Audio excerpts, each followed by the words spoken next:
In the 1820s, man discovered a mountain wonderland in western Tasmania.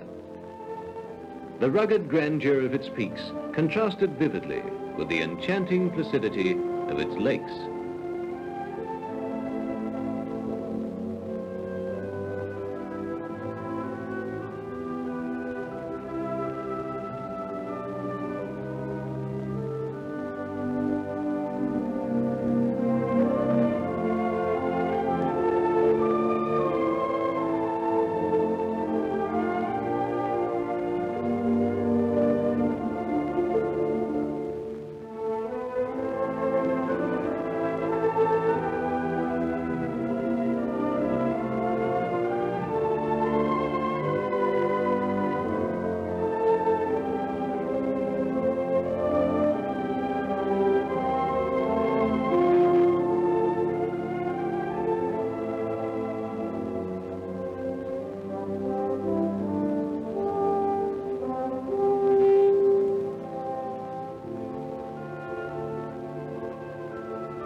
Here were huge trees, some of the tallest in the world.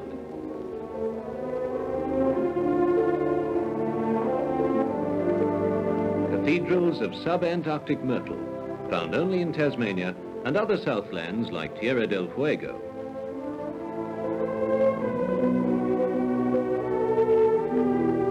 Palm-like ferns, whose height amazed Charles Darwin.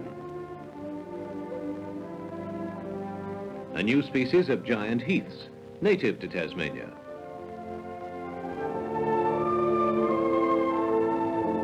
And on the moors, some strange, soft cushion plants.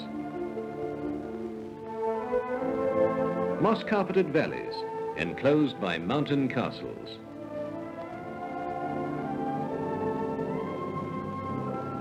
And valleys, mysterious and unknown, where rivers flowed through trackless bush. They found some of the most famous animals on Earth, the Tasmanian devil, entirely confined to the island, a flesh-eating mammal that hunts by night.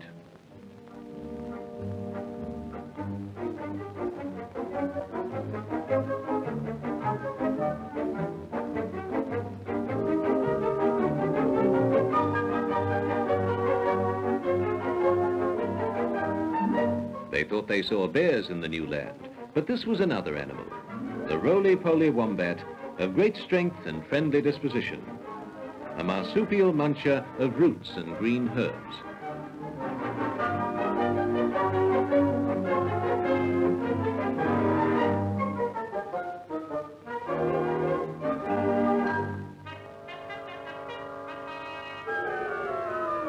They saw too the quilled anteater, close cousin to the platypus, both of which have survived oceans of time.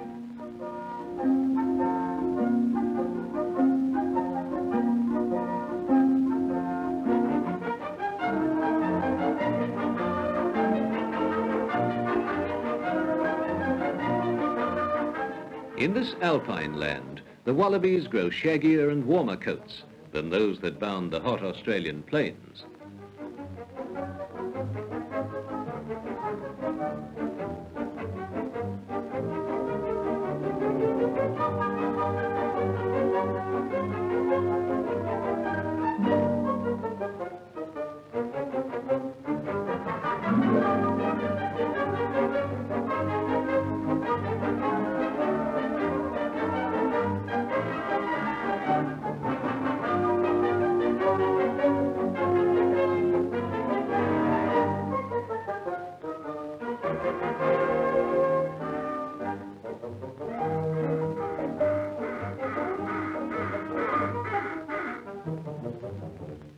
In lakes and tarns, the black swans move unhindered, their symmetrical beauty and languid paddling adding charm to the bushland's wild harmony.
Today, we know this country as Cradle Mountain Lake St. Clair Reserve.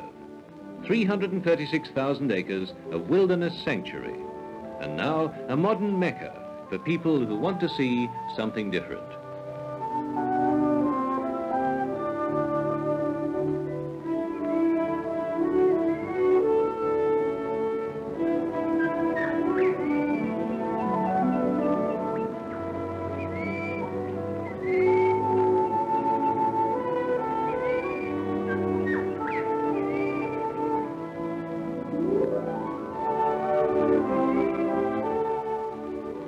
In the south, a launch takes visitors up Lake St. Clair, the second largest lake in Tasmania, around which rock peaks thrust their summits into the sky.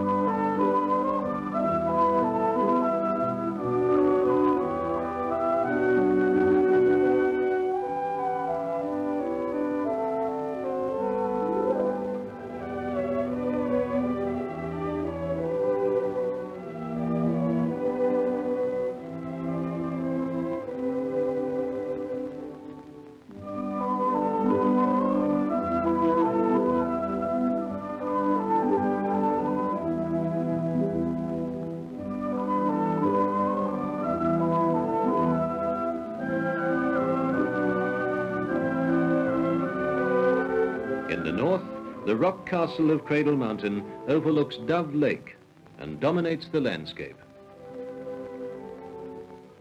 This savage mountain was discovered by Henry Hillyer, who first climbed it in 1831 and paved the way for the climbers of today.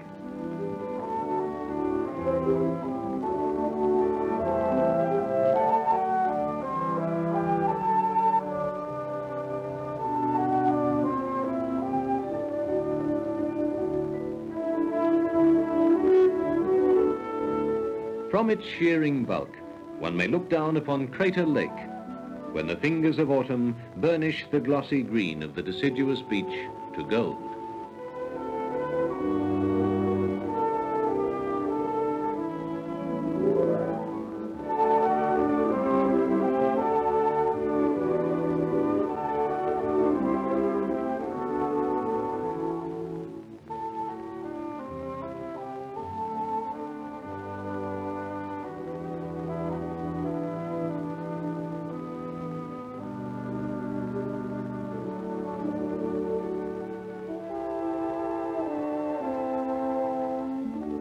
The reserve attracts walkers from all parts of Australasia, from subtropical Queensland, from the plains of Western Australia, from the New Zealand mountains. They come to walk through the reserve and to climb its many peaks.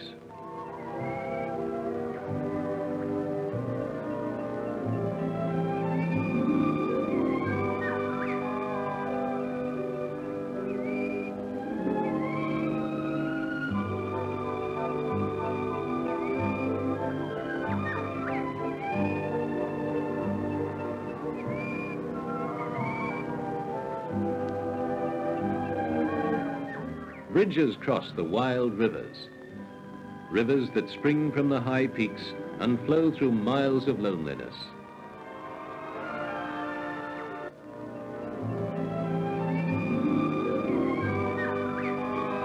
Painted blazes mark the way through dense forests.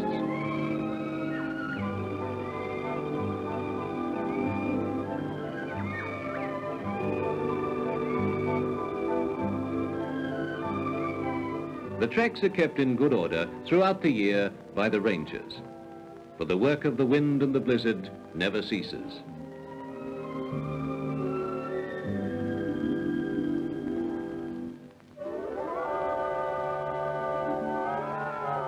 The peaks are forever calling. Dolerite hills rising beyond the timber, beckoning the walkers with the promise of adventure, offering them a grandstand over panoramas of this exciting upland.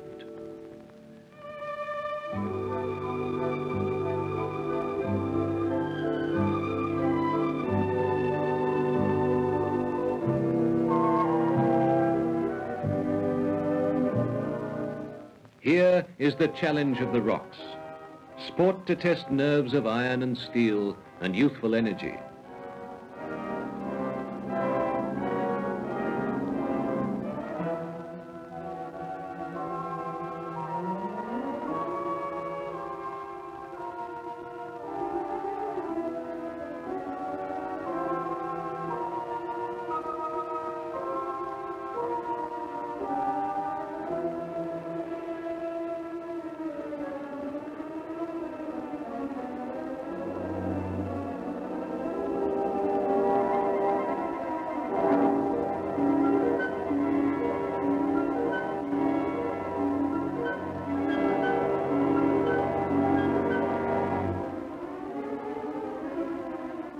When the day is drawing to a close, speed is often essential. The descent is made much quicker if the climbers abseil down the cliffs.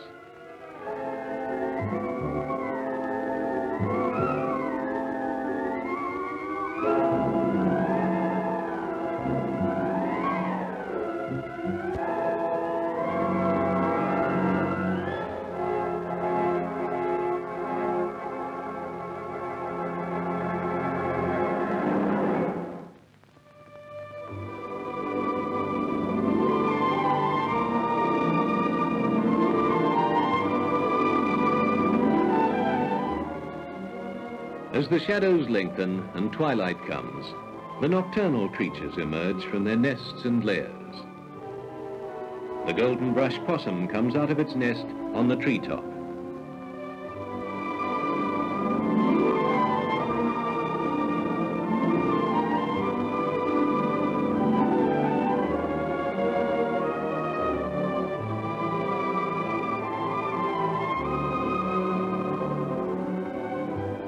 The masked owl is on the hunting trail.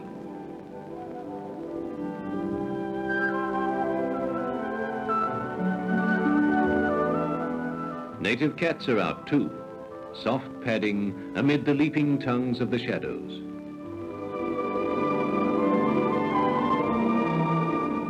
For them, a new day is just beginning. But for man, his day in the reserve is just ending.